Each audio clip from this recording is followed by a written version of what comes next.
नमस्कार। आज का मोटिवेशनल वीडियो है फेयर डिसीज़न लीजिए। यानी जीवन में आपको सबसे पहले जिस भी चीज़ का निर्णय ले रहे हैं स्पष्ट लीजिए। यदि आपको लगता है कि आपके आसपास आपके सराउंडिंग में रहने वाले, चाहे वो परिवार के सदस्य हों, चाहे वो ससुराल के सदस्य हों, आपके मित्र हों, आपके पड़ोसी हों, आपके और कोई हों, जो लोग आपको नहीं लगता कि आप उनके साथ एडजस्ट कर सकते हैं, तो निश्चित रूप से एक निश्चित दूरी सोचिए कि कितनी दूरी उनसे आवश्यक है और वो दूरी बना करके रखिए। ये किस लिए ज़रूरी है? ये दूरी इसलिए ज़रूरी है ताकि आपके जो मार्ग में बाधा आ रही है, आपके जो डिसीजन में बाधा आ रही है, आपके जो गोल में बाधा आ रही है, वो आना बंद हो जाए। कई बार हर व्यक्ति से हमारे विचार नहीं मिलते, लेकिन ज़बरदस्ती सामने वाले को बाध्य करना कि तुम हमारे से विचार मिलाओ या हम तुमसे विचार मिलाएं, ये दोनों ही बात ठीक नहीं है। क्योंकि हर व्यक्ति का रास्ता अपना है, विचार अपने, व्यवहार अपना है, परिस्थितियाँ अपनी है। उसने जो सोचा वो उस तरीके से चल रहा है, उसको चलने दीजिए। आपको जो सही लगता है कीजिए, नहीं लगता है छोड़ दीजिए। क्योंकि इतना ज़्यादा उलझने से क्या करेंगे आप?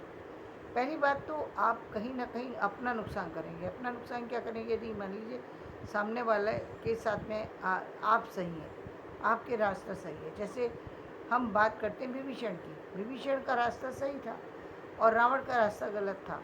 तो विभीषण ने क्या किया कि अपने आप को अलग किया। हालांकि उस समय आप सोचिए कि आज भी बहुत सारे लोग विभीषण को अच्छी नज़र से नहीं देखते। क्यों? क्योंकि उन्होंने परिवार से हट करके राम को जो है अपने राम के वो मध्य में गए, क्योंकि उनको लगा राम एक आदर्श है। राम आदर्श ही नहीं है, राम ईश्वर हैं, वो उनको पहचान गए। हर व्यक्ति को पहचानने की कैपेसिटी अलग दी है ईश्वर ने, तो वो उनको पहचान चुके थे कि ये ईश्वर का ही अंश है। क्यों है अंश? क्योंकि उनके कुछ कार्य ऐसे थे जो जो बताते हैं वो सामान्य इंसान की नहीं हो सकती। जैसे जो अहिल्या जो है वो पत्थर से जो है वो स्त्री के रूप में आ गई, तो ये काम सामान्य का नहीं है। एक बच्चे जो कि गुरुकुल में जाता है, और गुरुकुल में गुरु क्यों लेकर के गए? क्योंकि वो जानते थे, विश्वामित्र गुरु जानते थे कि केवल राम में ही वो शक्ति है जो आ, जो जो है ब्रह्मांड की नेगेटिव शक्तियों से लड़ सके।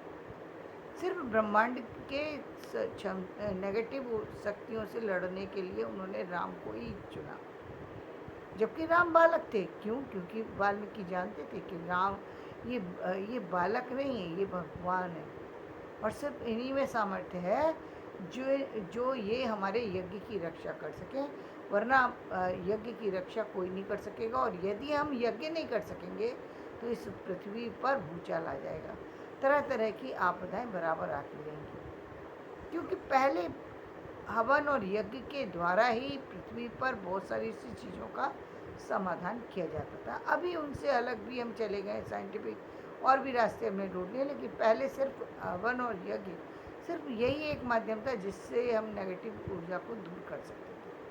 और वो करने का प्रयास वाल्मीकि ने किया, और वो इसलिए राम को लेके गए। राम के दास कौन बने? जो हम कहते हैं बानर सेना।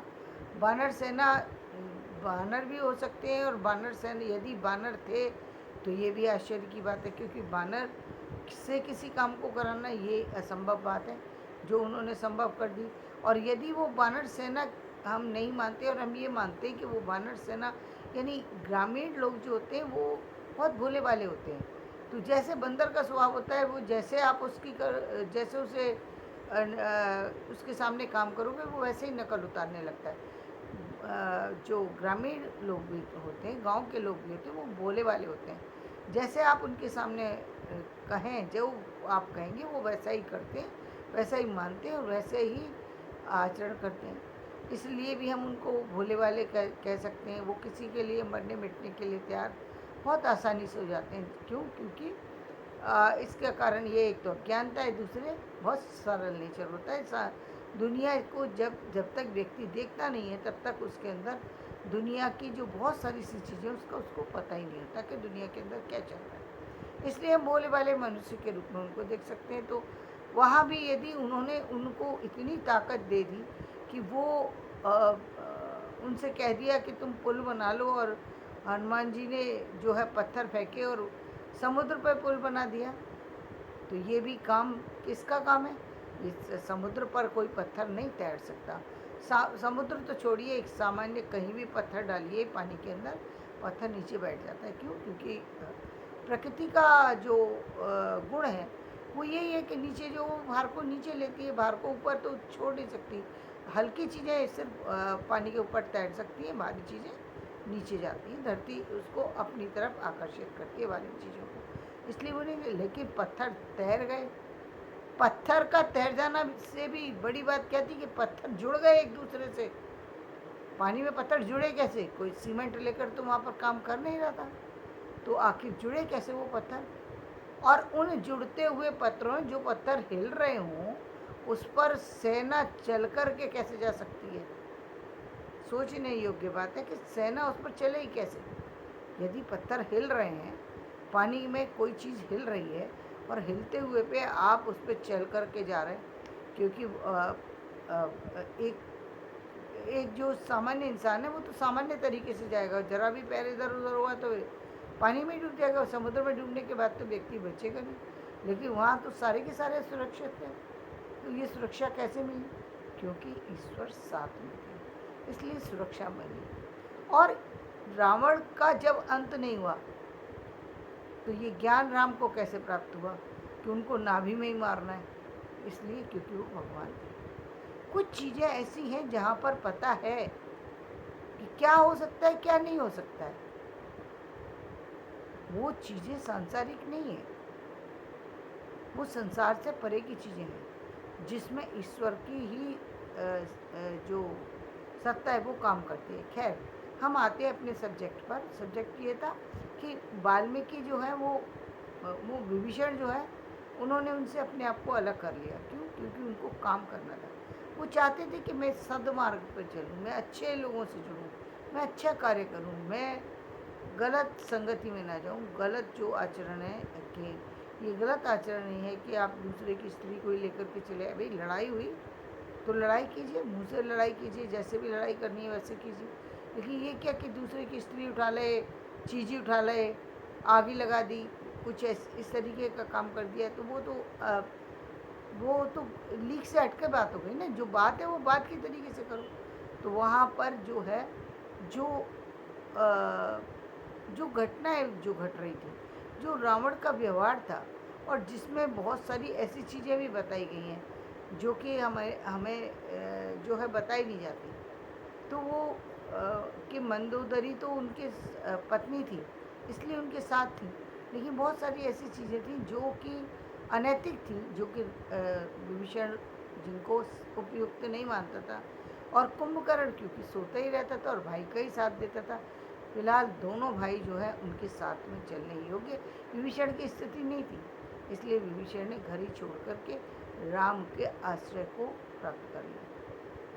क्यों प्राप्त किया? अब सोचिए, जब समुद्र, तब तक समुद्र जो है वो अड़ा रहा जब तक राम ने अपने अपने जो है रूप को के दर्शन नहीं दिए। क्योंकि राम के अंदर के दर्शन उसके हुए समुद्र को, इसलिए उसमें खलबली मची। इसलिए उसने राम की विनय को स्वीकार कर लिया। तब तक वो अड़ा रहा।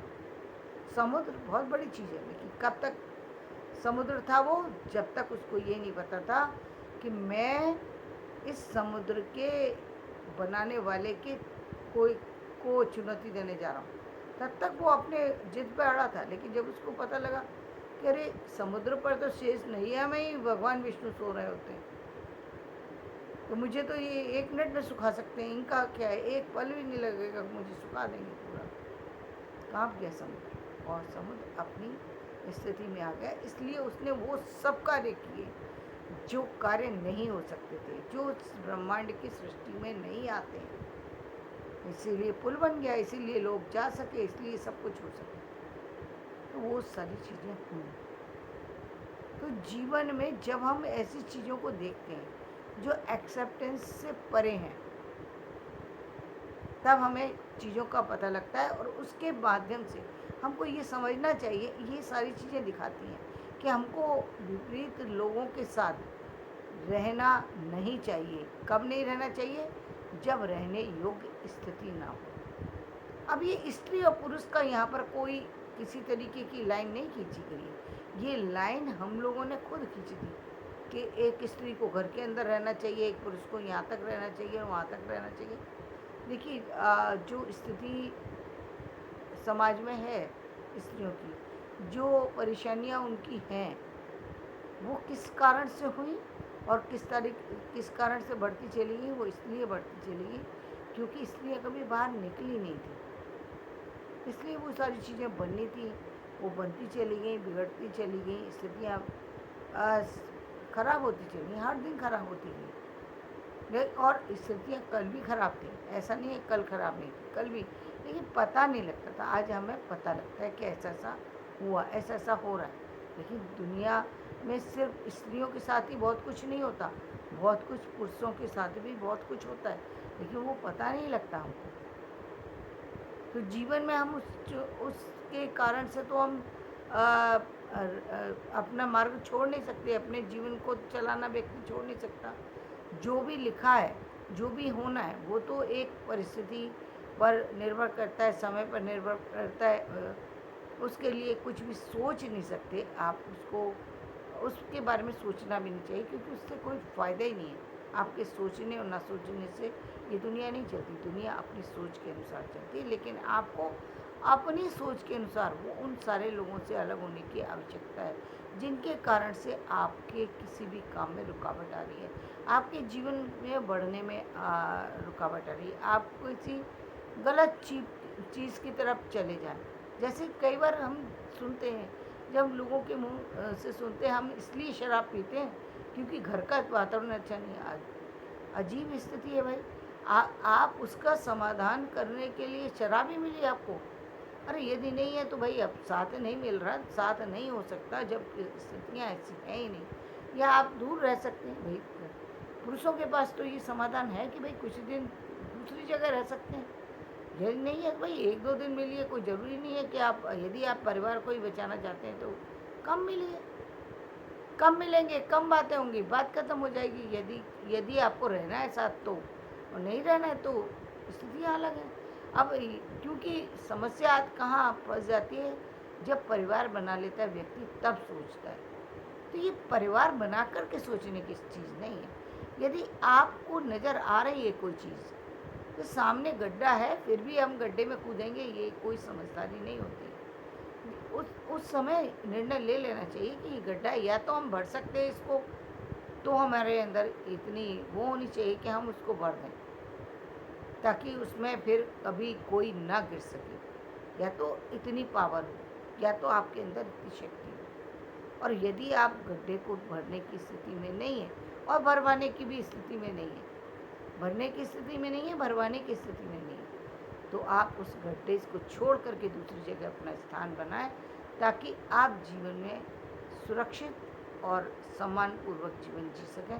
तो धन्यवाद। मेरा ये वीडियो पसंद आए तो इसे लाइक करें,